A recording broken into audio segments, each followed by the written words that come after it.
For Americans, Japanese, and Germans, coding and encryption was very important during World War II. They would use codes and encryptions in order to keep important secrets safe.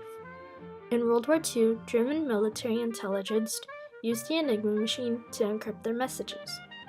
This machine would use something called a plug board, which would make messages unreadable by scrambling the letters. In the beginning of World War II, a man named Alan Turing worked for Britain's code-breaking headquarters in Bletchley Park.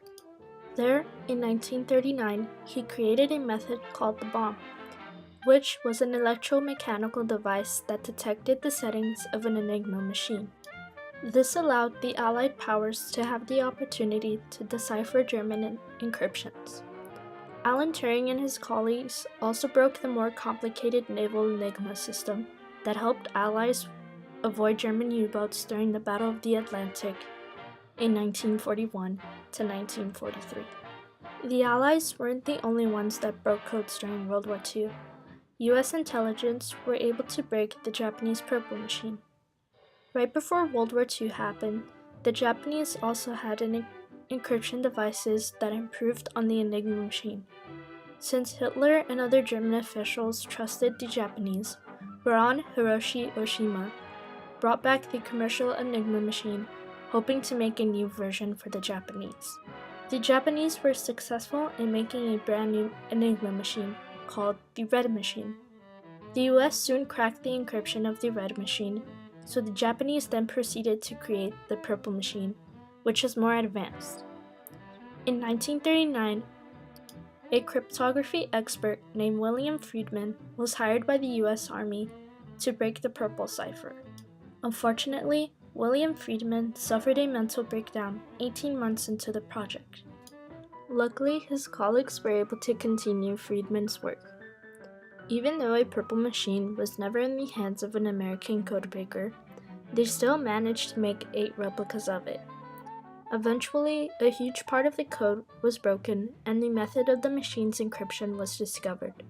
This, however, did not give the codebreakers a way to decipher the messages because the daily keys being used were still a mystery. Later in the year of 1940, Lieutenant Francis A. Raven discovered that each month was broken into 3 10-day segments. With the findings of Lieutenant Raven about the daily keys on the purple machine, the Japanese messages were finally revealed. The US would use it to keep track of Japanese naval troops and other military communications. Although the purple machine was eventually broken, it kept Japanese secrets for almost 2 years during World War II. Communicating with troops and sending orders to other soldiers was very important to the US, but the enemies were able to crack their codes and knew the US military's every move. That's when the US decided to use the Navajo code talkers.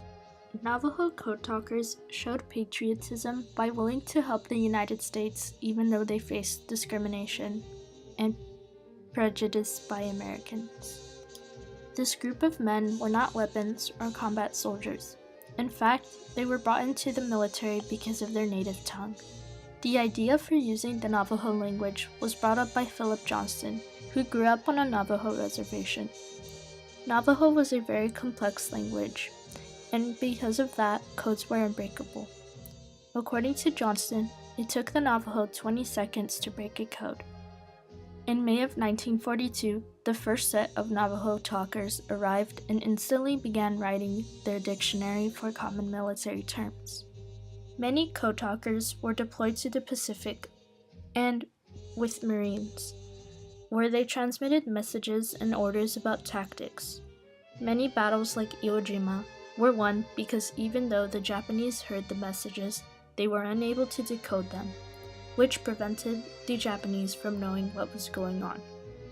Almost 400 more Navajo speakers joined the other 29 in the military, and their role was unknown until 1968. Although the Navajo code talkers contributed a tremendous amount during World War II, their lives would be sacrificed if caught by the Japanese in order to keep the Navajo language safe. Because of the Navajo code talkers, the US was able to send codes without the Axis powers knowing. which led the United States to victory.